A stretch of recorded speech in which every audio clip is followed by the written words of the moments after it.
my pleasure to invite Right Honorable Speaker of the Senate, Amason Kingi, to come and make his remarks and address us.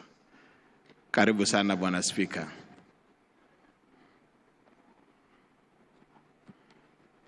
And he will also have the opportunity to introduce the members of Parliament, both Senate and the National Assembly present.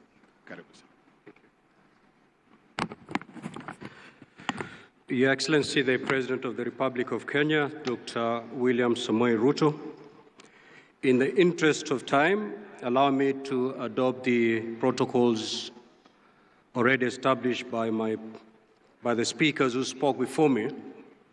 Your Excellency, before I make my brief remarks, allow me to introduce the team from the Senate, and I hope my eyesight won't fail me. We'll start with the Deputy Speaker and Senator for Meru County, the Honorable Senator Kathuri Murungi, the host Senator, Senator Kajwang Moses Otieno, the Senator for Nandi, Senator Samson Cherargei Kiprotich, Senator Dr. Boni Khalwale, Senator for Kakamega, Senator Faki Munyehaji, Senator for Mombasa, Senator Eddie Okech for Migori, Senator Catherine Muma Muyeka, Senator Maureen Tabitha Mutinda, Senator Hamida Ali Kibwana, Senator Julius Murgo, Senator Montate Batuli Betty, Senator Kisang, Senator Esther Anyeni Okenyuri, Senator Beth Siengo Kalunda, Senator Jackson Mandago, Senator Danson Buya Mungatana of Tana River, Senator Abbas Sheikh Mohammed, Senator Mbugua. Those are the senators who are with us here today. Further, Your Excellency, before I make my short remarks, I have been given a request that I should place before you, in keeping with your generosity, Your Excellency, that has been witnessed by Kenyans for the past couple of weeks, where you extended some appreciation to the national team, Harambee Stars, for every match that they win. The Senate team, having beaten the governors,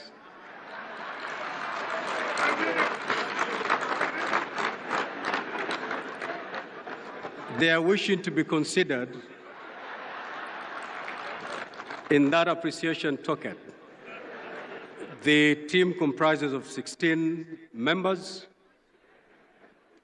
If that is agreeable, Your Excellency, I may pass by the State Lodge to collect 16 million for the team.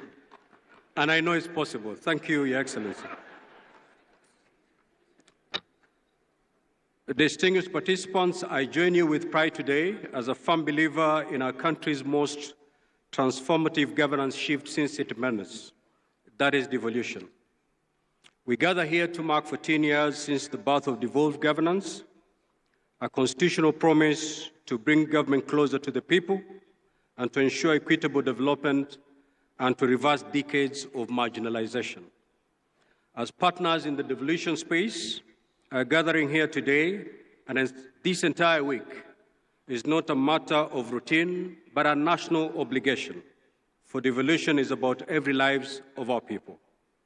The theme of the conference, that is for the people, for prosperity, devolution as a catalyst for equity, inclusion and social justice, is not just a slogan. It is a call to action and resonates with the realities of our time. It reminds us that devolution is not about systems or structures. It is about people. It is about the mother in Turkana who now accesses maternal health care at a local health facility. It is about the youth of Homa Bay County accessing vocational training. It is about the farmer in Embu receiving extension services without having to travel to Nairobi. The sub-theme, re-engineering county governments to accelerate development and bridge the socio-economic divide, demands that we go beyond the ordinary.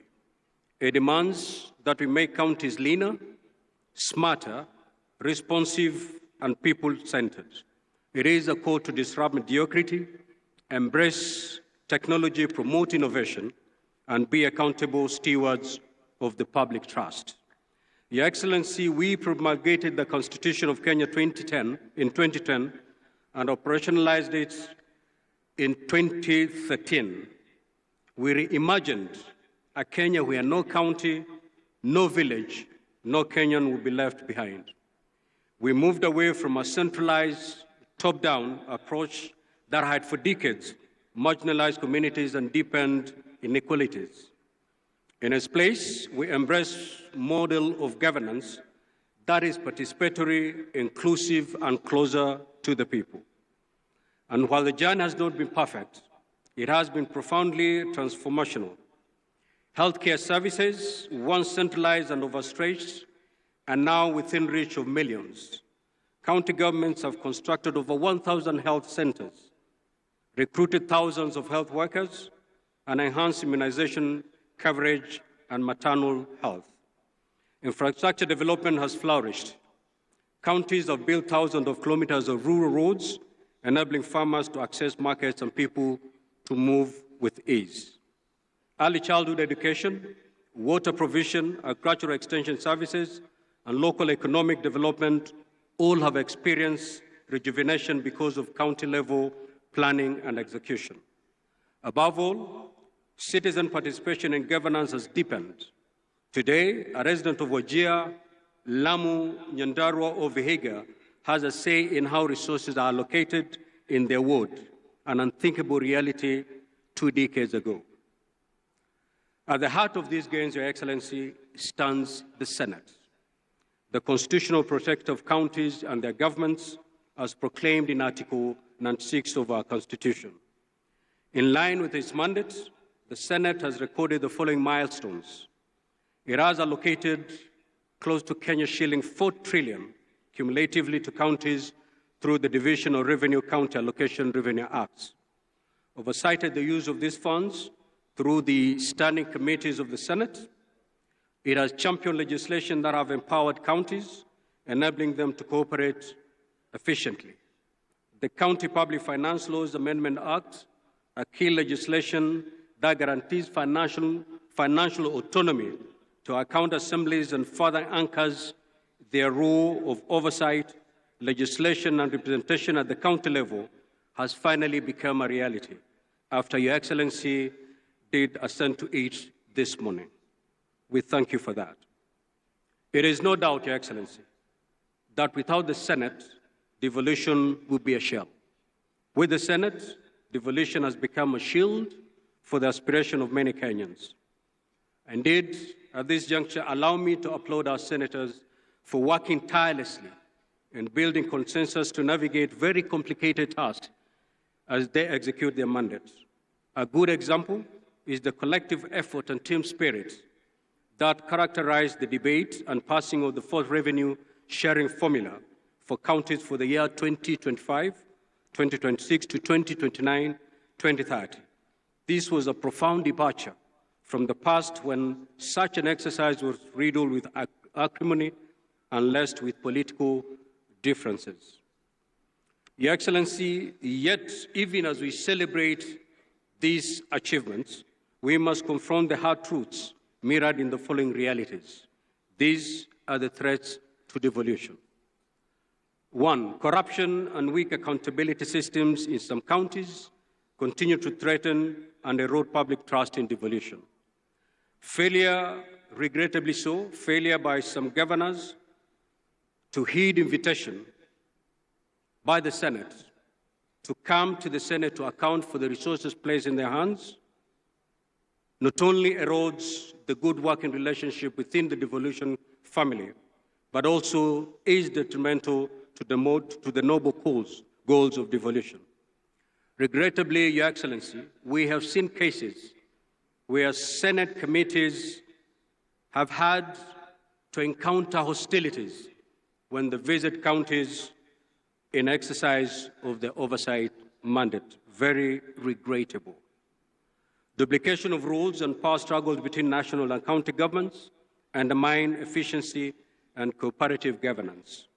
Inadequate on-source revenue mobilization by counties has left them over-dependent on the exchequer, limiting innovation and self-reliance.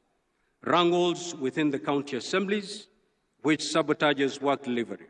Your Excellency, a case in point is the county of Nyamira, where at some point we had 2 county assemblies, 2 clerks and 2 speakers. Delayed disbursements of funds to counties and politicization of county development priorities, which often sidelines community needs. Your Excellency, to secure the next decade of devolution, we must act decisively and collectively to deal with these threats. Distinguished participants, devolution was never meant to be a destination.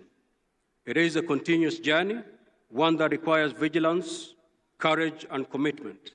Let us not allow short-term political interest to dilute the long-term vision of equitable development. Let us recommit to the devolution dream by ensuring it lives and blossoms in every ward, in every village, and every heart. For the greatness of a nation lies not in the glitter of its capital city and its urban centers, but in the dignity of its villages. May God bless our counties, and may God richly bless our land. Thank you, Your Excellency.